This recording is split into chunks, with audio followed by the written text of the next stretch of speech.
Tom Piotrowski over at CommSec. How are we shaping up today, Tom?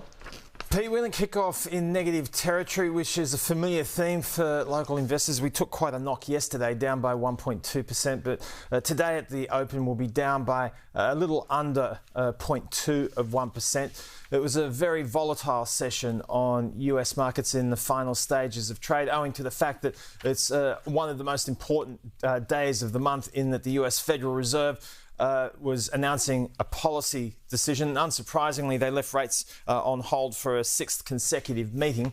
But given the fact that we have seen hotter inflation readings amongst other things in recent weeks, the markets were really bracing for the words of Jerome Powell.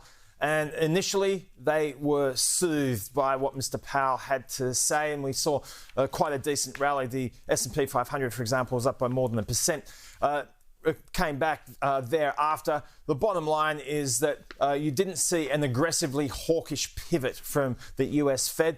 There was an acknowledgement from Jerome Powell that potentially there might not be any rate cuts this year, but he talked down the prospect of the next move in US interest rates being higher. And that really is the key element of the picture, given the fact that inflation is proving to be a little bit of a handful at the moment. So at the end of the day, we had the Dow Jones in positive territory by 0.25%. The end result for the S&P 500 and the Nasdaq down by 0.33% really belies the movements that we saw in the final hours of the session. As I said, with those indices up by more than 1%, there was a significant move lower where long and short-term interest rates are concerned. So a 10-year government bond, for example, down by about 6 basis points to 4.62.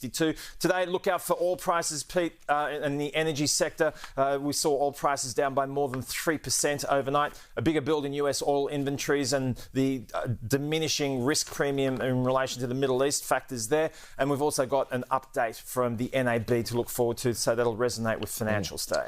Alrighty, Tom Piotrowski, thank you.